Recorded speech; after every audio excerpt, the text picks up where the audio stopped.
Hello guys, my name is Amit Sani and I welcome you in this daily Hindu analysis video in the morning. These videos come in the evening, the MCQ lessons they come, and important issues and articles we are discussing every day.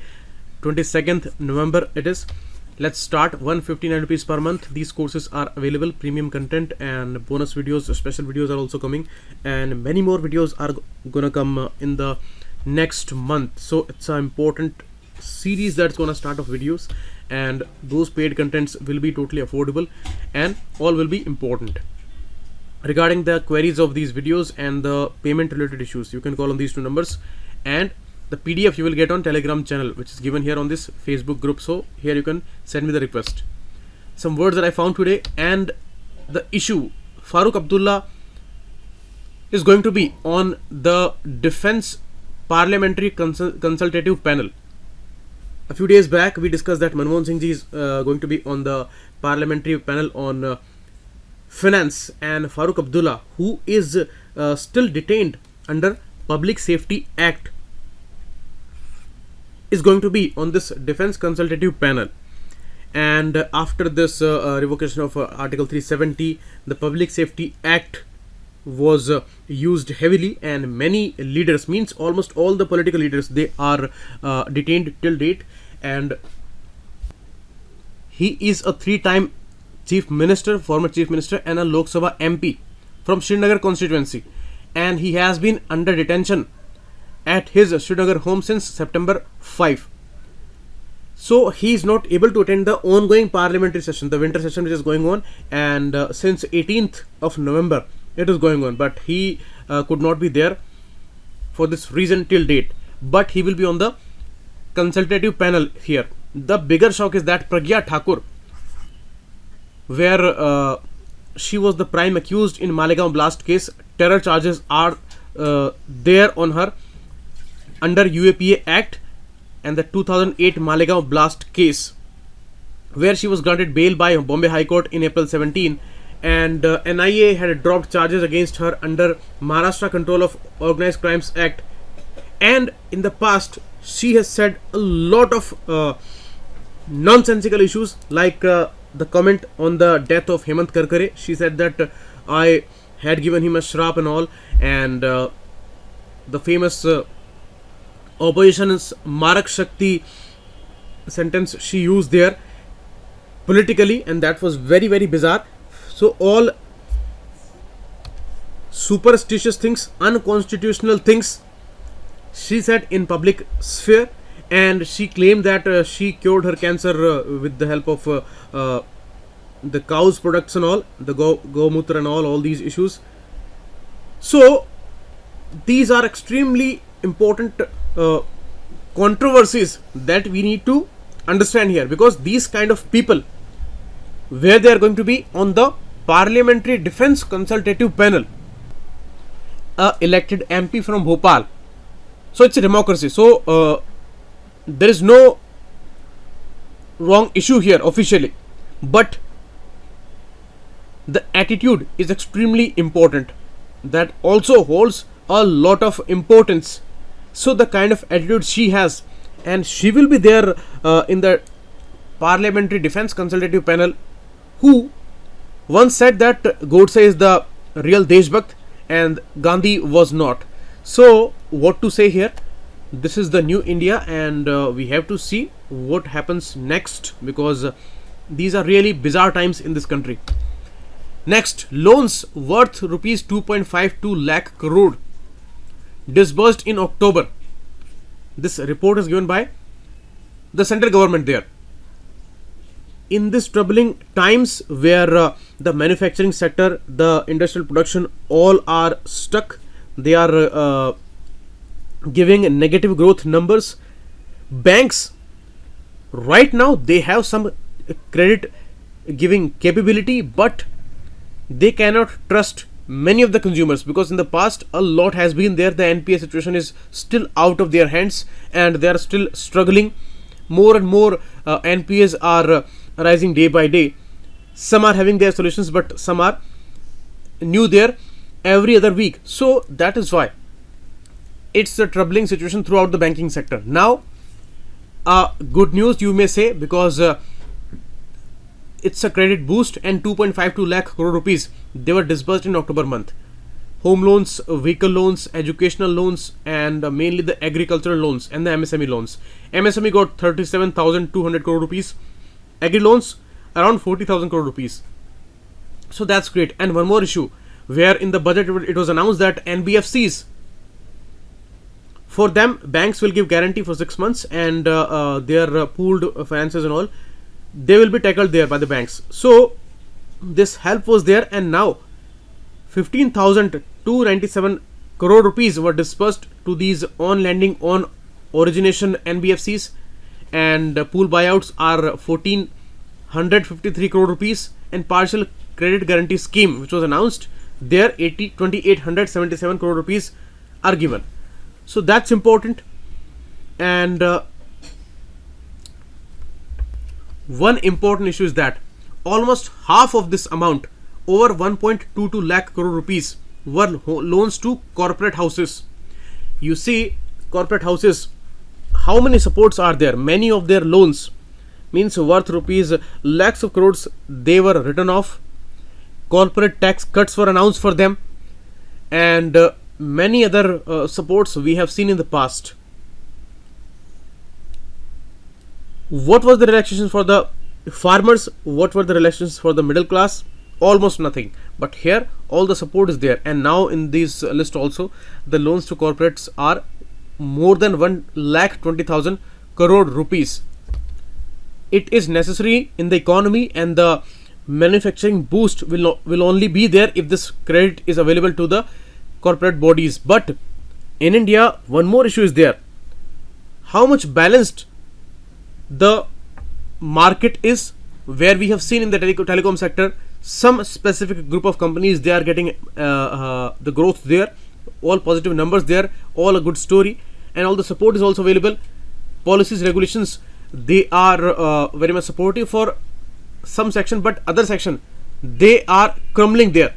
And some new announcements, some new laws, some new verdicts, they are totally against their existence. So the market also looks distorted, and the market sector, the corporate sector especially, that does not look very balanced here. That is why whatever support is there, whatever credit which is available, whatever support which is given there, a keen observation is needed. So many more articles will come on this issue. It's not a simple issue, and we have to see important for GS paper 3. Next, new investments in financial year 20 fall to 15 years low. You see, they are at 1.9 lakh crore rupees, and in the past we have seen the government telling the people that whatever investment, whatever expenditure which is expected, that would be coming from the private sector. And what the private lobbies, they say, they said at that time that whatever expenditure is needed, that should come from the government, the expenditure should be public. So totally talking depending on the other one. So how we can expect the growth here, where the virtual stagnation is there in the private sector investment, and the banking sector is also under a lot of stress, and the demand situation that did not improve, and now the inflation is also rising. So the public expenditure was seriously needed there, but the developments are totally negative to that expectation, because government is losing more and more tax receipt there, and they announced these corporate tax cuts. So the public expenditure is very less possible now if we compare that to the previous situation here. So that is why here you see in these projects the government's share was around 56% in financial year 15, but now at only 36%, means the 20% decline is there, although it rose for the private sector from 44% to 64%. So that was rising, but the government share, that fall to 36% there. And the investment rate measured as the gross fixed capital formation, means that is the totally important measurement on the basis of investment there, and for the capital formation, whatever they are investing. So that number as a percentage of the GDP, that was counted here, and that is declining consistently over the years and remained ranged bound between 28% to 29% of the GDP. That should be more than 40% according to some experts, and that is remaining below 30 here. Okay, and the projects in total are around 11.9 lakh crore rupees, the lowest in the past 5 years, and also marks the 4th consecutive year of contraction. So the contraction is something very, very common among all the sectors there.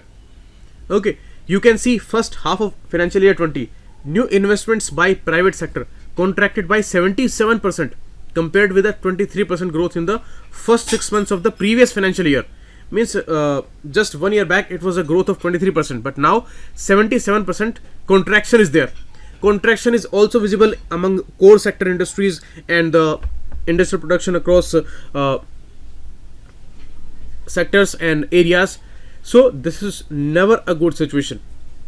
Okay, and consistently we are moving towards a bigger crisis in the economy, because getting improvement from here, that's really a humongous task, important for GS paper 2 and 3 both, because policy and economy both are interrelated here, and many more articles will come on this issue next week.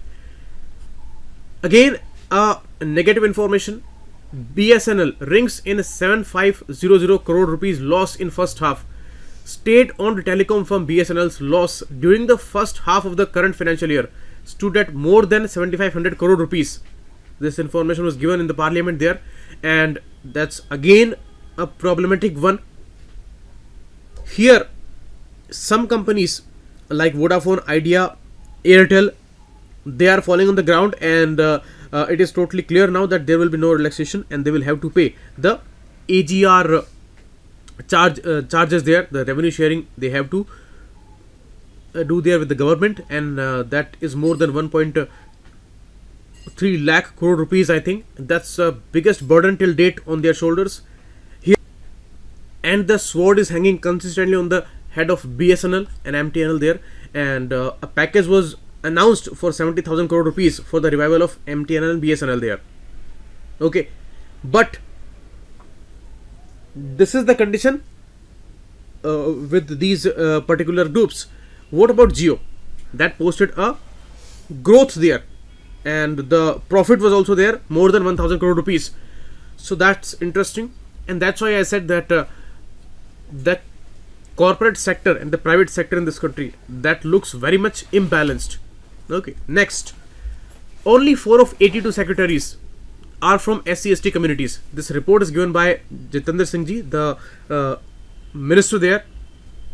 He reported here that the data is coming from various departments, like there is only one secretary each belonging to SCST group in Department of Empowerment of Persons with Disabilities, Department of Land Resources, Department of Pharmaceuticals, and Ministry of Labor and Employment. Only one secretary is there who belongs to SCST category. So after 70 years, after all these issues, discussions, and these struggles for reservation issues, and many things have happened there, but what are the actual numbers? Actual reports are there. Only 4 out of 82 secretaries are from these communities, these suppressed communities. So that means that the goal is not fulfilled till date.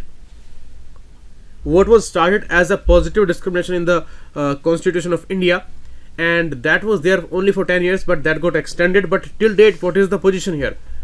Only 4 out of 82. And about the elite institutions of India like IIMs, there also in 20 of these elite institutions, only 11 faculty members are there from these groups. So in terms of numbers, it is almost nothing, and that's really a big worry. So HRD ministry is now cracking down on this situation. On Wednesday, it sent out an order to all IIM directors, directing them that reservation roster must be prepared and followed for the all future recruitments. So that will be coming, and there may be another string of protests there. And you see, that would be in accordance with Central Educational Institutions Reservation in Teachers Act. So that will be followed there. What is the present reservation pattern here in India? 15% is given to SCs, 7.5%, half of that is given to STs, and 27% is given to socially and educationally backward classes called OBCs, and 10% for weaker economic sections there. So one of the most controversial things in India, where is the basis?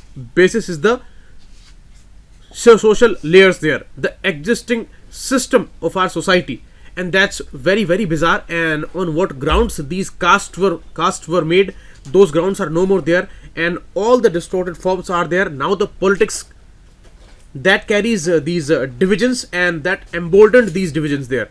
So we do not see any solution for the caste issues in this country, but we are struggling for the reservation. So means we are hitting on a wrong point here, because the root cause is the caste system, and we do not see any debate, any discussion, any activeness against that menace. The caste menace is still there, and if that does not end, then these struggles will never end. Politics is carrying all these problems, and they have made it so rooted in the society that looks like it will never go away from the society.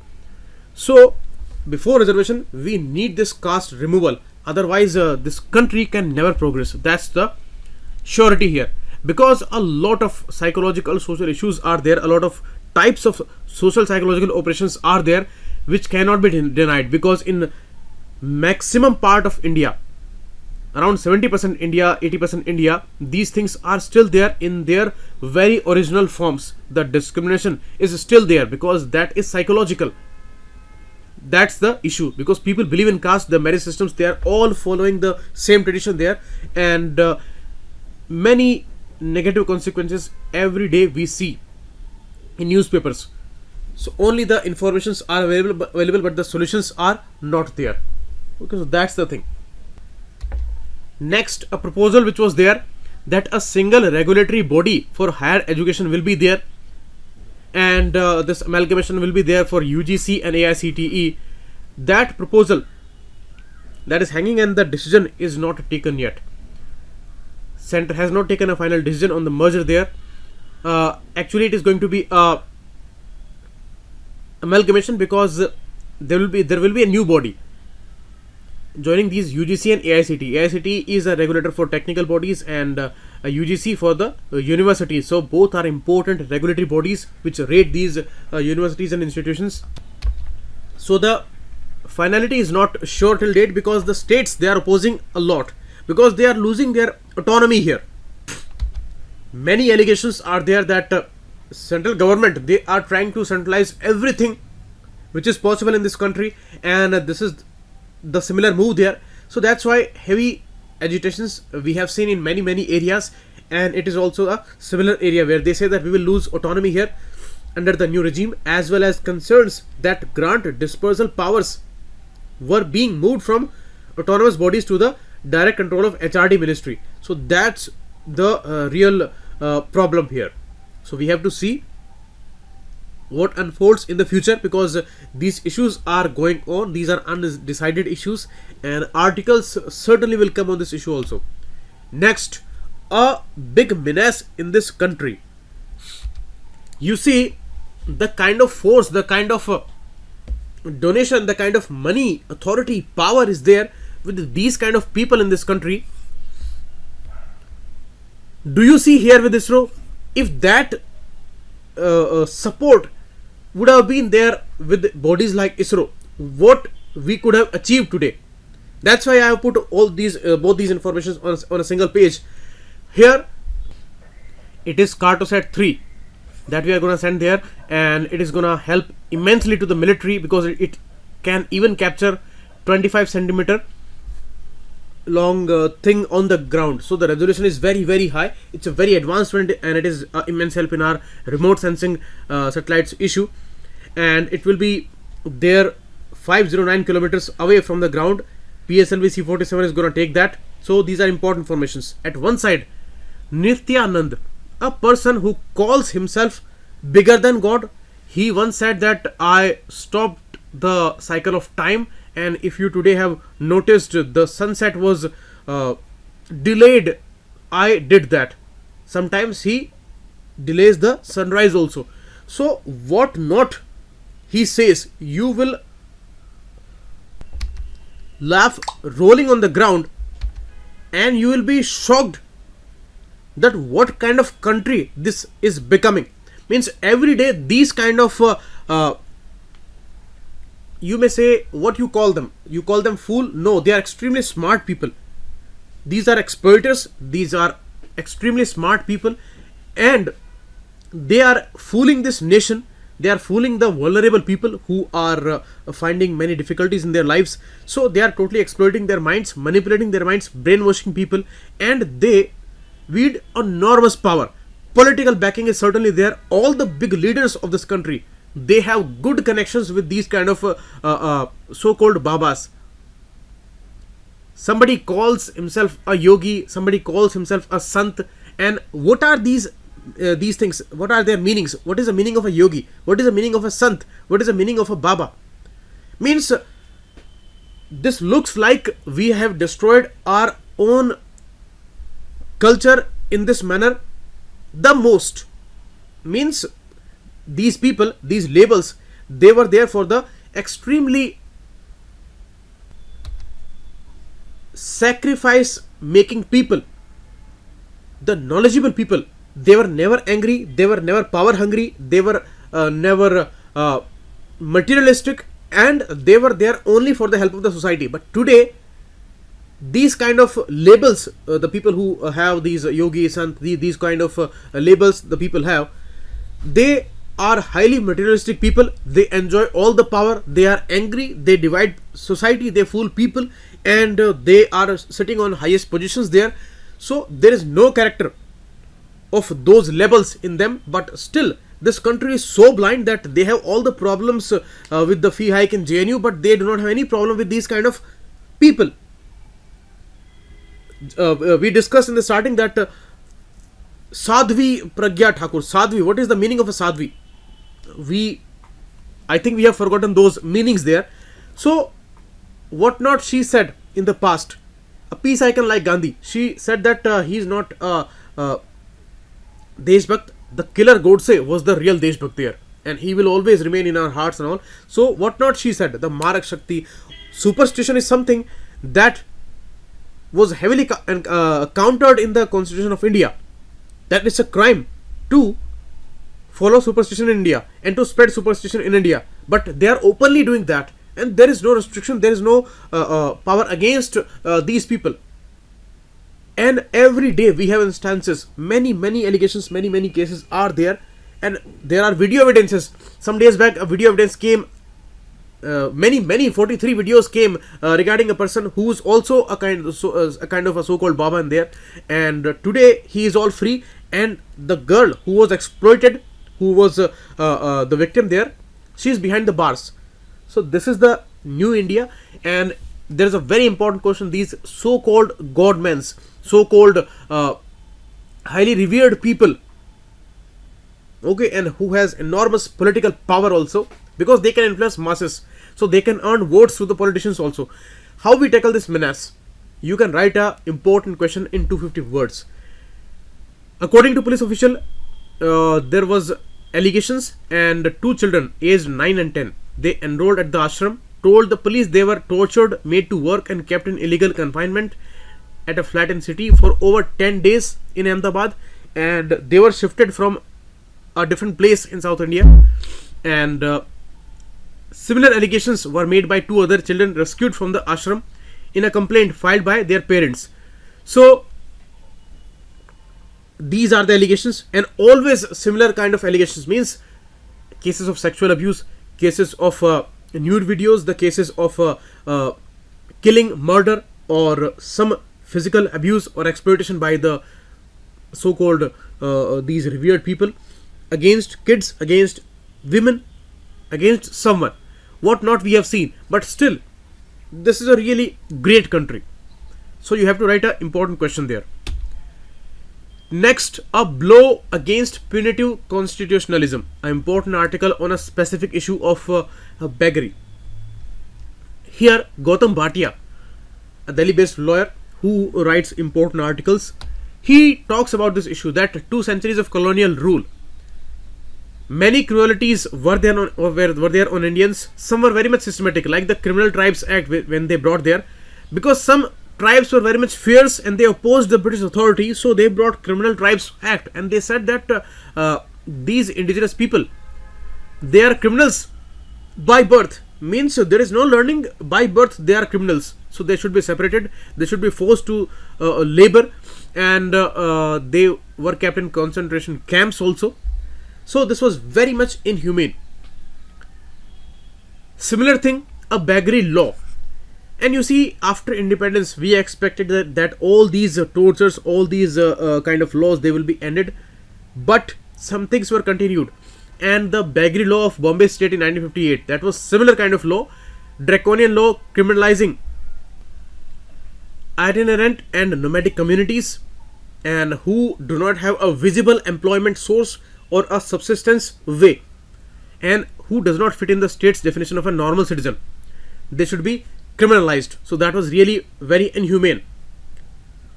And they established a system of certified institutions like these shelter homes and all, which were little better than the detention centers, but continued incarceration, stigmatization of these vulnerable and marginalized segments of the society.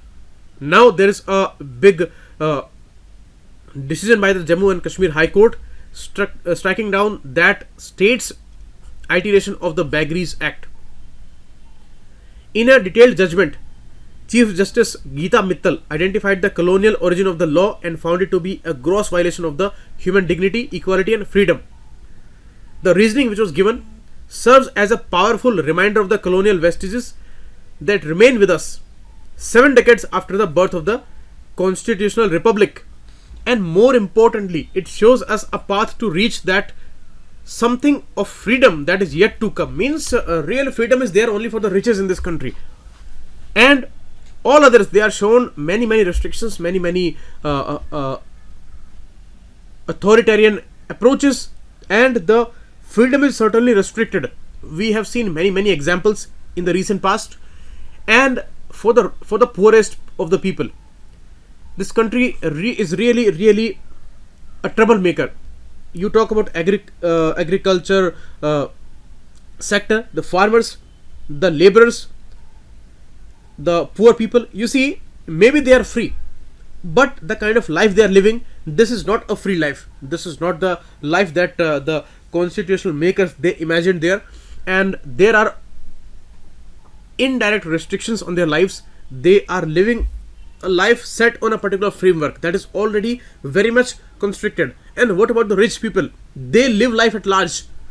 So this Bagri law goes substantially beyond criminalizing the act of begging. Means it was there in Bombay in 1958, then later it was there similarly in other states also. So went beyond criminalizing the act of begging. They criminalized people who were wandering about, who look like they might have a need to beg at some point. And the purpose of such provision is not to protect public peace or prevent crimes, but to effectively cleanse that spaces of individuals who appear poor or destitute. Means if a public place is there, a mall is there today, a red light is there today, where these people will create some nuisance, because these are poor people, they are always looking for those richer people who can help them. So they will certainly come to them, they will ask for the money. So that's the real situation. And you see, sometimes they create some nuisances there, and on red light they are in front of the vehicles. Sometimes they become obstacles, and there may be possibilities of accidents and all, and it's a kind of a disturbance also in some other people's life. But we are not a very much materialistic country like the West. We have some values, and they are also humans, we are also humans. This is happening in front of us. A 5-year-old kid showing a particular dance on the red light, asking for some money. Sometimes they don't even ask, but they look at you, they look into your eyes. So this thing that really should melt the hearts, and that is happening in front of us. And if you criminalize these people, then nothing worse would be there. So that's why there may be problems, but if you call that a individual's fall, that's the biggest crime. It's a fall of the state actually. This is something upheld by the decision there by the J&K High Court. You see, people found begging can be arrested without a warrant and after a summary procedure thrown into beggar's home or for anything between a year and 3, and upon a second offence the punishment could extend up to 7 years. And the act authorized forced medical examination of the beggars taken into police custody, and removal of clothing was all allowed, and the cleansing of the body was the procedure. So it was very much inhumane a thing. And you see, most of these people, they are mentally retarded, extreme level of oppression. And the issue of organized begging, you see the movie Slumdog Millionaire, you must have seen how that kid was blinded intentionally by removal of the eyeballs there. So this is the reality in this country. This happens and this is rising, and the human trafficking, the child trafficking is a kind of a biggest menace for these poorest kids.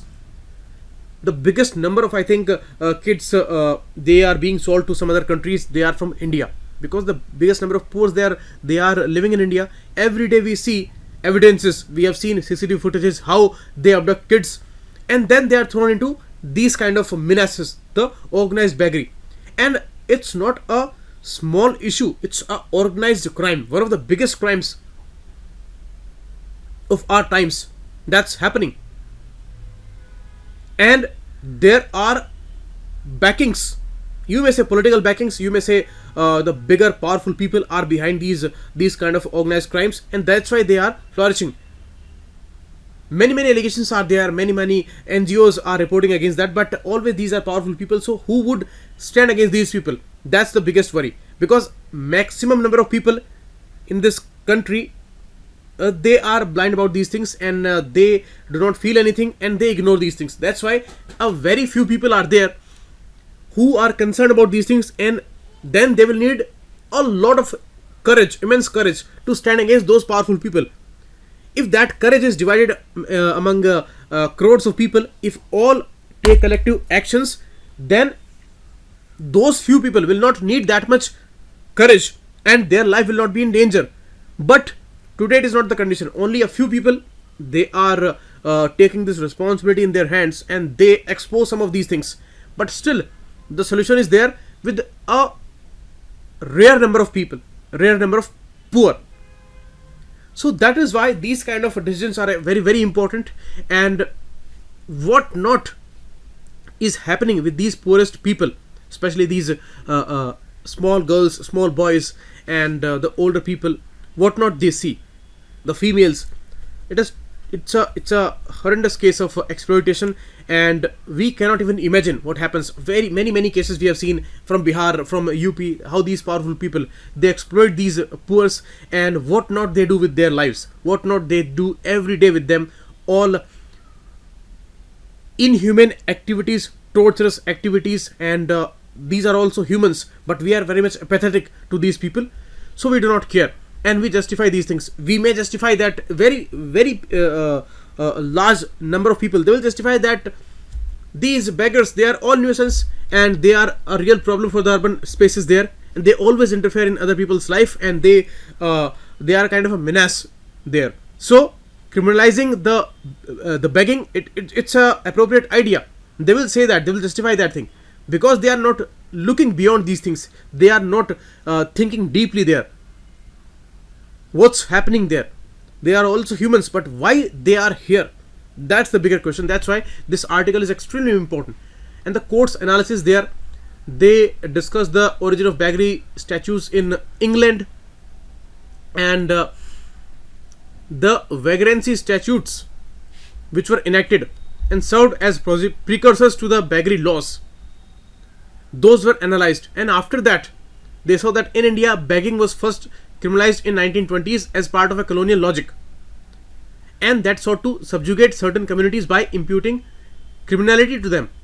And that continued, and now it has taken a different form, and begging is rising day by day, because the poor, their numbers are rising day by day, more and more unequal society, more and more oppressed people, more and more difficult lives are there day by day. So these are indicators of abject chronic poverty, and a lot of problems, diseases, mental retardations, they are there with these people. And if you remember that scene of Slumdog Millionaire, how that kid was blinded, how these eyeballs, they were removed. So what you can expect, what would be the mental status of that kid, what he would think about the society, that's really a mind-boggling thought, and we should give this thing a thought, and that then only we can understand that why this decision is extremely important. Beggary is a manifestation of the fact that person has fallen through the socially created net. It is evidence of the fact that the state has failed to ensure that all citizens have the basic essential facilities, and begging cannot be a crime. It's an expression to survive. Under Article 19(1), this is guaranteed. How we can go against that? Because this is not only the individual's fault, it is bigger a state's fault. It's a failing, primary failing of the state, that the basic facility we are not giving them. And if somebody is finding it very difficult even to survive in a country, then that's a failed nation. That's a failed nation. And in the same nation, the richest people are living. So that's the city, and you can see the Mumbai city, where maximum number of rich people are living in the same city. These kind of incidents on every street, they are very common. Okay, so that's the issue, and we have to save these itinerant communities which are not having that visible employment source. So we cannot hold them criminals there. And these important questions: does visible means of subsistence envisages waiving our economic prosperity in the public spaces, or is it sufficient to have a hefty bank balance there? We have to answer these questions. So on the same questions, you can write Mains answer there in 250 words. That what is this punitive constitutionalism? This is a form of a punitive constitutionalism also. Means if you want to make people fall in the line, then you announce some punishments there, like law barring political participation to those who have more than 2 kids. Means if you have more than 2 kids, then you cannot go for the elections there. So that's a kind of imperative for population control. That can be positive, but there are some negative things also, like this beggary law. That's a kind of a negative issue.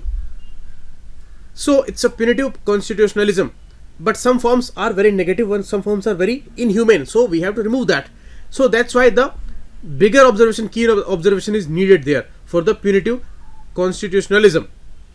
And we cannot submerge individual right, and the intensity that should not go towards the exploitation there. Okay, and the bigger oppression there, because this is the clear case of oppression for these poorest people, the most helpless people there, because they do not know where they are, they do not know what they are doing. That's the issue. They only need help there. Okay, so that's the article. And next article is talking about the new Arabian Spring in West Asia, talking about 2 countries, Iraq and Lebanon. You see, this is Iran here, then it is Iraq, Syria country, Israel, and it is Lebanon here. Lebanon, Israel, this is Syria, Iraq, and Iran. I forgot to put the picture there, but you can see this is the general alignment there. Lebanon and Iraq seem to be on the cusp of far-reaching political changes, but it is too early to predict the final outcome of the struggles taking place in both countries. You see, Lebanon, Shia-dominated Hezbollah group is there, supported by Iran. In Iraq, the Shia-dominated government is there. Both are facing a lot of protests. I mean, Hezbollah, they had a lot of political dominance, but now a lot of protests are there against both the authorities and in both the countries. Iran has some influence there as a Shia country, and in both the nations American presence was seen. And in the past, after the Iraq invasion of 2003, we saw the total devastation there, and after that some militia groups and all, they were there to save the communities, and many groups were there working against the American oppression there and the foreign interference there. But today the movements are there against those Shia groups, and indirectly Iran will be at loss. Iran will be the biggest loser in this whole issue, because if these protests are very idealistic, if they really want a change against the exploiting governments and the people who are there on these important positions, and rotatingly they come on different positions and they are looting these poor people of these countries. So if the real movement is against those exploiters, if they really want a democratic polity there, if they really want a different democratic vibrant nations, then these movements are really great, because there are some corrupt people for sure, and they are certainly dominating them, and they are certainly exploiting these poor people. If these movements are against those oppressive regimes, then certainly it is good. But there is a suspicion that foreign powers, foreign elements, and maybe indirectly America is fueling these protests, because indirectly the Iran is the biggest loser. What America could not do with all these allegations and the withdrawal of JACPOA and all these economic sanctions and all, here where Iran has some influence, Trump administration can achieve a lot with these protests, because it always had a problem with these Iranian influences in these areas, in Lebanon, Syria, and in Iraq also, where Iran's forces, they were training some militias there, they were fueling people against American influence there, and that was the biggest problem for America. And that's why in these all areas America is running campaigns against Iran there, and all the allegations are there. So that's the issue. You can see the pattern here. Multiple parties in both countries are there. Sectarian divisions were there, but now these divisions are breaking down. Means all the people are coming together. Means an unprecedented type of movements are going on, and there are revulsions among the Iraqi and Lebanese people against foreign interference, and the outcome of the protest movements could have a major impact on the balance of power in West Asia, for sure. Because we have seen after 2011, many countries, they are devastated, and all the movements were started in the name of better government, better democratic polity, and better people's right. But what happened? What is the result there? All countries are devastated. What do you see? The condition of Libya, Syria, Iraq, Afghanistan. What do you see there? All devastating picture is there. Everywhere America was involved, directly or indirectly. Now already Lebanese polity was divided on the confessional and sectarian lines, and the sectarian quotas were there in the parliament also. Hezbollah's dominance was there in the Shia politics there, and other Christian and Druze militia groups, they were also there, which were dominating. But now all are coming against those leaders where the impact will be on Iran's dominance. So this Iran's influence in this area, that is certainly under attack. Okay. And you see there are protesters among Shia community also, who are protesting against the Shia leaders only. So in a way, there are protests in Shia communities against the Shia leaders. Means it's a direct challenge to the Iranian influence there. Some clerics who are always there with Iran in support of Iran, they are also demanding resignations of their leaders, like the Prime Minister Adid Abul Mahdi. His resignation is demanded by a Shia leader called Muqtada al-Sadr. So that's happening. And you see the past where Iran-Iraq war was there in 80s, and all these past issues, they will be influencing the situation for sure. Okay, so these upheavals in Lebanon and Iraq, these developments, they have certain international angle, and these international repercussions can certainly be there. This is the allegation by Iran here, because Hezbollah is losing the credibility there, and Iran has this big worry that where these Shia dominated cities are there in southern Iraq, there also protests are going on against Shia dominated Iraqi government. So these are not good moves if you talk about Iran's influence. And anti-Iranian demonstrations in Iraq, they have prompted Iran's supreme leader Ayatollah Khamenei to blame foreign elements there. What are these foreign elements? It's a code word for American intelligence agencies. What they do, there are many evidences that they actually incite these protest movements in many countries, and then they get devastated. And this is how the Middle East is rocking for the last 1 decade, and what not is happening there. And there are involvements of these intelligence agencies for sure. There are popular allegations there, that ISIS was created by CIA. So there can be any kind of reality. We cannot be sure about that, but certainly this is happening indirectly against Iran, and the influence which is there in an indirect way. So the question is very difficult to answer, is whether the protest movements in Lebanon or Iraq have the organizations and the staying power to bring down the current regimes. Means they are protesting, but what is the alternative? What is the next solution there? That is not visible there. It looks like these are only protests.